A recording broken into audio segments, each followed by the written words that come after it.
Well, good morning, magandang umaga, and welcome to today's episode of My PI Dream. In the backyard, not in a raised bed garden this time, but in the backyard doing some necessary maintenance. And I'm going to make a comparison here pretty soon, and I'm going to relate what I'm doing here to a very popular classic horror movie in the early 1900s. So, with that being said, let's get today's video underway. Now, without further delay, let's get today's video underway.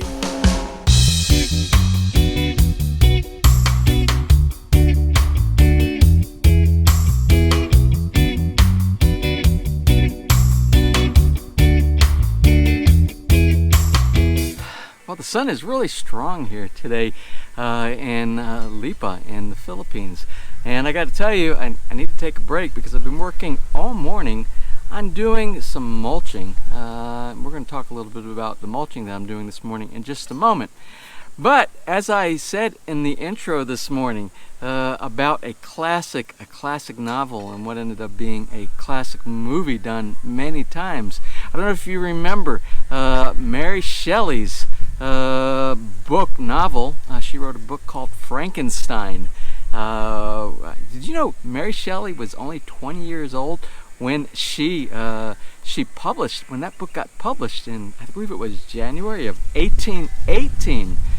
Crazy 20-year-old publishing such a great piece of work.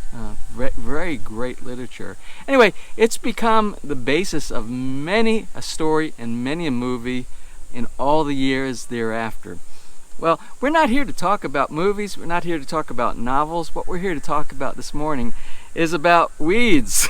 I don't know, some people say that is the biggest task of working in their yard. Some people hate it. Some people, like I said the other day, it's a type of a meditation by going out there and doing it. To me, that's what it is. It's kind of a meditation. I kind of enjoy working in the garden, getting my hand inside the soil, seeing that varmint of a weed that's inside there, and then extracting and getting rid of it. It's not that bad if you chunk everything, like I talk about chunking, doing a little bit here and a little bit there. And in the end, you have a wonderful piece of gardening or whatever it is you're doing. And chunking doesn't just have to apply to gardening. It can apply to construction, to electronics, to whatever hobby that you have or job that you want to tackle. Well, anyway, what I want to do is I want to walk back over to the area that I was working at in the intro this morning, and I want to talk to you about the weeds and how it kind of relates to that Frankenstein monster. Now, what I'm doing back here before I put my mulch down around the base of this palm and all of the other citrus plants and trees that I have in the backyard, I want to clean up the bed, the soil, the ground soil around the root area. So I've already started on that side of there as well, but what I wanted to show you is this, is when you go inside and you are getting into your soil structure, all these little things, just like this, you see this? This right here is the beginning of a nightmare. This is a weed, but this isn't the one that I really wanted to talk about because you can see it's green and you can see it's getting ready to grow back. I have a pail back here. I dump all of my weeds inside here. But what you might not realize is when you pull up something that looks just like this, you see this right here. You would think, oh, this is a dead root. There's nothing, I'm not worried about. I'll just leave this inside here. Well, no, this is our monster. Remember the Mary Shelley book? Where the monster is actually a lot of different human parts that were put together and they were reanimated. They were dead parts. They came from dead bodies. Well, that's kind of what we have right here. We have a lot of things inside here, just like these right here, and you would think these are no problem. They will never come back again. But what they will do is these will reanimate. It's like a strawberry plant. If you've ever gotten a strawberry plant online, and not the seed, but the plant that you've ordered, it looks dead. It looks like a crumbled up dead piece of plant. But what happens is when you put it in soil and it gets water and it gets sunlight, it gets nutrient, it reanimates itself, and that's what happens here. So all of this, I have to go, before I put my mulch down, I have to pull up all of this and get as much as possible, including all these little roots, these little monsters I call them, and get as much out as possible, which will minimize the amount of weeding that you'll be doing later on in your gardens. You'll never get it all out, and without putting some kind of a grass killing type of thing before you actually start putting your plant bed in, you'll never get rid of all of them, but you can minimize the amount of maintenance that you have to do. And I caution you, if you do use something, you know, that you use to kill the grass, like I think it's called Roundup or many other by various different names. If you do that, you have to be very cautious that it doesn't go near the roots of any other tree or shrub or plant that you have, because it will kill your plants inside your plant bed. Sometimes what people do is they will shock an area with a weed and grass killer prior to putting any plants down. Then after several days and some good watering, then it's inactive anymore and you can go ahead and put new plants inside there. And that's the closest way to get rid of most of your weeds in your garden. Well, I'm going to continue here and I'll show you the next step that I do after I get all of these out. I pulled out about as much weeds as I think I can find inside here, a bunch of little grass roots. But I gotta tell you, this is some rich, fertile soil to begin with. This soil right here is what you're going to find in this area and pretty much everywhere in the Philippines, because there is just so much organic material inside here from the years and years of all the vegetation breaking down, and it makes the soil so good. So even without any more compost, any more nutrients around here, you can get a good grow on your fruits and vegetables in your backyard. But we're going to go ahead and make this even better. We want to see faster growth, we want to see healthier growth, we want to see more fruits on our trees. And the next thing we're going to do, we're going to add a bunch of this to the soil over here. We're going to mix some, and then we're going to put a topping of this on top of all of our beds here. And what is this, you might ask? Well, I'm sure you're familiar seeing my other videos that most of this is rice hull. You see all that, that's rice hull. That's the leftover after they harvest rice. And what they do at some places, like maybe a poultry shop that has chickens, what they'll do is they'll take the chicken manure and they'll mix it with the rice hull and they'll make a compost out of this. It's very rich, and what it does, it will give lots of nitrogen, needed nitrogen, basically nutrient to your plants around your house. So when you're putting this in, one of the things that you can do, you can take this and then you can mix it with your existing soil. You can do that all the way around, and that's what I'm going to do here. I'm going to add it to this, and then we're going to put a layer on top. And what will happen, it will continue to break down inside the soil as it rains or as you water. What it will do, the nutrients, the nitrogen will go down into the soil to the roots, and it will make your plant very healthy. Now, I have to caution you, if you're not sure if your chicken manure is new or old, you have to caution on the side of safety. You want to make sure you never put fresh chicken manure down where it will touch the roots. Now these roots are very far deep down, so what we're going to do, we're going to mix it with a couple of inches of this topsoil right here, and then we're going to put a topping on. But if you have a shallow root type of a plant, some trees have shallow roots, some plants have shallow roots, and if they run along the top, you want to just put a small layer over the top and not mix it in too much, because if your chicken manure is not old enough and aged, it can potentially burn all your roots and kill your plant.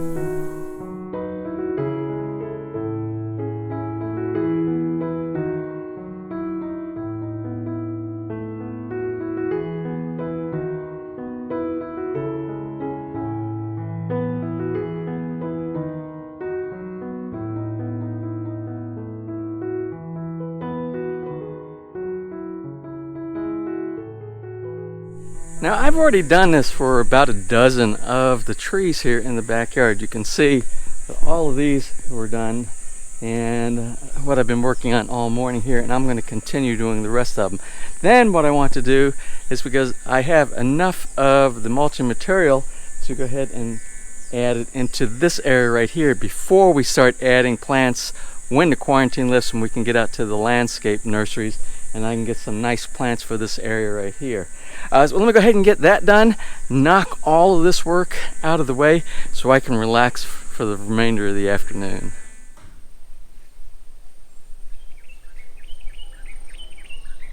Well, they're all done. All the trees have the new mulch inside, the mulch / compost mixture, and that is the rice hull and the chicken manure. And it was a lot of work. I don't know how many plants I got back here. As a matter of fact, do you know how many trees are planted in the backyard of Villa Feliz? If you know, answer that in the comment section. Let me know what you think. And then I'm going to go back here. I'm going to count it. I want to see who's right. And if you're right, I'm going to give you, I don't know what I'm going to give you. Maybe a couple of gold stars. I don't know. But I tell you, this was a lot of work. It's 4:30 in the afternoon, and I got up at 5 a.m. this morning. I set the alarm clock for 5 a.m. and I said, I want to get out I want to get out just as the crack of dawn because it gets hot. It was so hot here this afternoon. And so I worked a lot of hours, however many hours that is. I'm not done yet. I still have to do, the plant bed that goes along the patio over there and goes over by the driveway. That's for tomorrow. I have plenty of the compost mulching mixture left over to do that entire section right there. Then I have to do some spot places. Then I have to work a little bit here inside the raised bed garden. I'm going to clear out that area back there where there's some strawberries, and I want to start building it up with the compost for the next item that's going to go in the raised bed garden, whatever that is.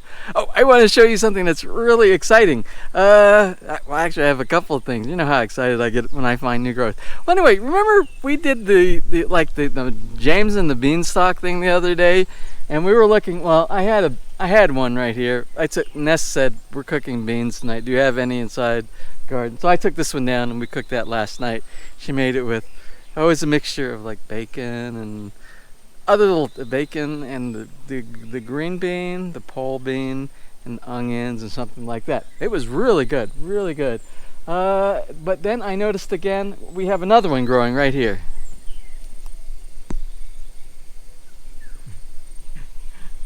So let's keep an eye on that one and see how quick that grows as well. Also, what excited me, I found something. Now, I bought a pomegranate tree 2 years ago. I think it was 2 years ago, just at the conclusion, at the very end of the build of Villa Feliz here. And I had it up on the porch, up on the second floor, on our lanai off the master bedroom. And I went away for the summer, and then when I came back, I thought it was dead. And it was probably only not even about less than 1 meter when I had it up there, but it looked horrible. I thought it was totally dead. Well, here's what it looks like now.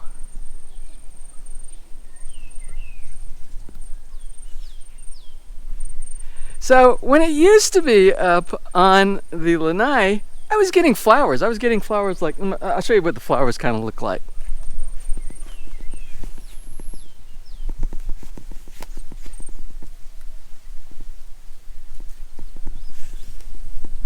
Well, I was getting flowers like that on that little 1 meter section. I was getting so many, but that's all I was getting was flowers. Then I brought it down here and I planted it inside the little garden we have against the wall here, and the trees started growing like crazy. I'm so excited. I'm going to get pomegranate. I want pomegranate. Well, I didn't get flowers for a long time, and probably about a month ago I started getting flowers. And I was getting a lot of flowers on this, and I kept saying flowers, and then they would drop off, and then there would be nothing. And I'm thinking, did I get a quack pomegranate where it makes flowers, but it doesn't make the fruit? And I'm like, oh man, that is so messed up. But just look what I found this morning.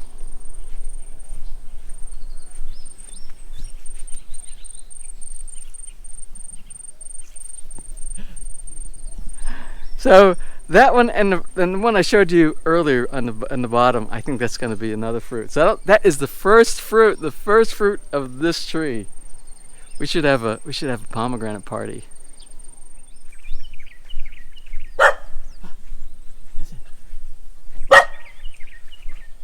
What is it? You hear something? Huh?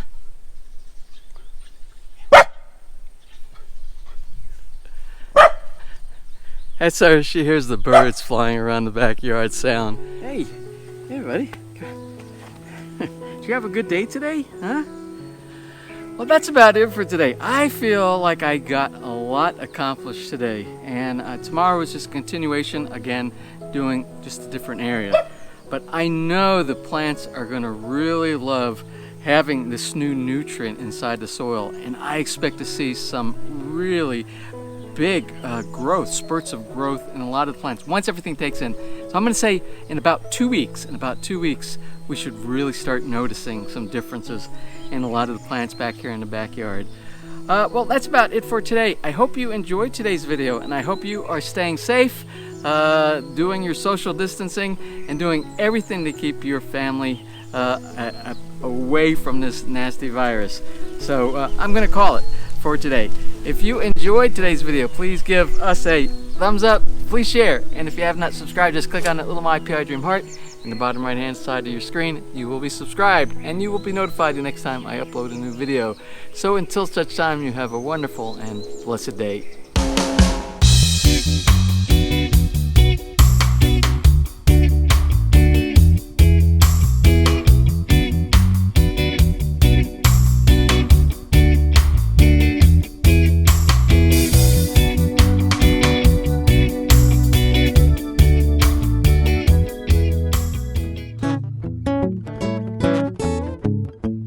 If you enjoyed today's episode and you would like to see more just like these, just click on one of the helpful links over to your right and you might be able to pick up on some good information on DIY projects, how to, or if you are interested in moving to the Philippines and building, you'll find answers there as well.